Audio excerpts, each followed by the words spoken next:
Bismillahirrahmanirrahim. Assalamualaikum warahmatullahi wabarakatuh. Salam sejahtera untuk kita semua. Pada hari yang berbahagia ini, izinkan saya untuk menyampaikan sepatah kata berkaitan dengan kedamaian dan kelayakan di dalam menggapai kehidupan. Sahabat setia dimanapun berada, pada awalnya kita coba untuk bicara tentang 3 langkah konkret untuk menggapai kehidupan masyarakat yang layak dan dinamis. Yang pertama tentunya berbicara tentang keadilan para pemimpin. Sahabat setia dimanapun berada, pada hari ini saya coba untuk menganalisa tentang seperti apa bentuk daripada keadilan pemimpin yang kita harapkan. Sesungguhnya peran pemimpin dari kacamata sepintas memang tidak kita butuhkan, karena memang pemimpin sifatnya adalah eksekutif, di mana dia bukanlah segala sesuatu yang menentukan setiap tupoksi pekerjaan-pekerjaan yang ada. Tetapi kita sering lupa bahwasanya pemimpin itu adalah sebuah jabatan yang dimana di tangan dialah menentukan apakah dari sisi kelayakan untuk memilih pimpinan yudikatif maupun pimpinan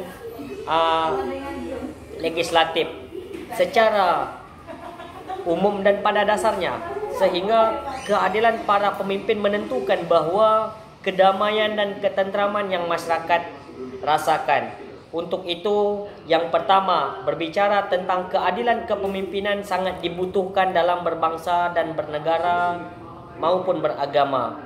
Kalau hari ini kita melihat sebuah ketimpangan yang terjadi di masyarakat, kalau hari ini kita melihat sebuah ketimpangan dan rasa ketidakadilan terhadap persoalan-persoalan hukum, kalau hari ini kita melihat sebuah ketimpangan dan krisis nilai keadilan terhadap nilai ekonomi dan sosial, itu berawal daripada kepemimpinan. Sejauh mana pemimpin mampu untuk berbuat adil dalam menghadapi persoalan-persoalan yang ada, yang sesungguhnya bahwa posisi kehidupan manusia, perbedaan strata sosial menentukan bahwa hukum pada dirinya apakah tajam maupun tumpul. Inilah yang kita rasakan. Mungkin persoalan ini bukan hal baru, tapi paling tidak dengan era yang sudah modern, dengan persoalan berbagai daripada alat interaksi kita, mempermudah gaya genjot kita selaku masyarakat yang betul-betul terasa bahwa ada sebuah ketimpangan hukum yang terjadi di diri kita. Untuk itu dibutuhkan peran kepemimpinan yang ikut berkontribusi memberi keselarasan pandangan antara masyarakat dengan orang yang berbeda strata sosial dengan masyarakat, sehingga mendapatkan nilai keadilan yang sama rata. Oleh karena itu, banyak pakar hukum yang mengatakan bahwa hukum itu atau keadilan itu bukanlah sama rata, tetapi meletakkan sesuatu pada tempatnya. Sahabat setia dimanapun berada, ketika kita berbicara tentang persoalan keadilan adalah meletakkan sesuatu pada tempatnya, kita boleh beranalisa bahwa ada 2 orang anak kita, di mana yang satunya kuliah dan satunya lagi SD.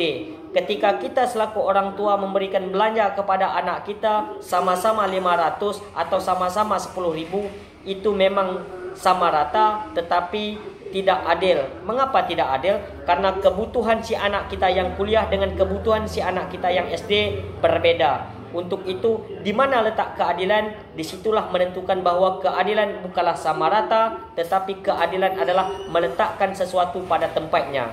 Sahabat setia dimanapun berada, ini adalah ukuran utama untuk menggapai kehidupan yang damai, nyaman, dan tentram. Yang kedua kita bicara tentang kedermawanan orang kaya. Untuk menegakkan sebuah bangsa dan negara dibutuhkan kedermawanan orang kaya. Tanpa kedermawanan orang kaya, maka kehidupan kita selaku orang yang belum mendapatkan kaya ini sangat sulit untuk bangkit dan tumbuh. Oleh karena itu, bagaimana untuk menjadikan orang-orang yang kaya, katakanlah orang-orang yang Tuhan berikan sedikit rezeki kepada mereka, coba untuk membuka dirinya, saling berbagi, yang akhirnya rezeki yang diberikan oleh Tuhan kepada dia atau melalui pintu dia sangat mudah kita rasakan bersama, yang akhirnya kita coba untuk saling menutupi kekurangan dan saling untuk mengurangi angka-angka kesalahan yang selalu terjadi di antara si miskin dan si kaya. memang pada dasarnya strata sosial pasti dan sebuah fitrah di dalam berkehidupannya. Paling tidak kedermawanan orang kaya menentukan kedamaian dan ketentraman kita dalam hidup dan berkehidupan. Oleh karena itu menjadi ukuran bagi kita di dalam hidup dan berkehidupan, bagaimana menjadikan orang-orang kaya yang dermawan yang akhirnya saling berbagi rezeki kepada kita. Dan ini menjadi tolak ukur kita untuk menggapai sebuah negeri yang damai, aman dan tentram. Sahabat setia dimanapun berada. Yang ketiga adalah kita berbicara tentang doanya orang miskin. Miskin adalah sebuah hal yang menyakitkan, tapi tidak semua miskin membuat kita frustasi dan rasa iri. Oleh karena itu bagaimana untuk menggugah hati-hati orang-orang yang baru saja ekonominya mungkin sedikit tersendat, atau pintu rezekinya belum terlalu terbuka lebar-lebar, atau itu adalah bentuk ujian yang Tuhan berikan kepada dia sehingga dia tidak seperti manusia yang ada di sekelilingnya. Secara ekonomi mungkin katakanlah hartanya lebih sedikit daripada orang-orang di sekitarnya. Ini adalah barometer daripada dia yang dikatakan bahwa dia belum merasakan kekayaan itu.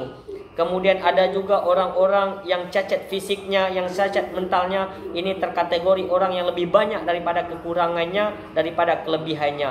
Ini adalah ukuran bahwa dia mempunyai atau dalam tanda kutip belum menggapai hidup yang bahagia atau yang kaya. Untuk itu kedermawanan orang kaya serta doanya orang miskin dibutuhkan untuk menggapai sebuah negeri yang aman, nyaman dan tentram. Sahabat setia dimanapun berada, tiga hal ini perlu rasanya untuk saya sampaikan. Bagaimana menggugah hati kita dalam menjadikan diri dan kepribadian kita penuh dengan kedermawanan dan butuh dengan doa-doa, kemudian dekat kepada Tuhan sekaligus menyikapi rasa kebersamaan sangat penting dalam hidup dan berkehidupan. Demikian yang bisa saya sampaikan. Billahi taufiq wal hidayah. Assalamualaikum warahmatullahi wabarakatuh.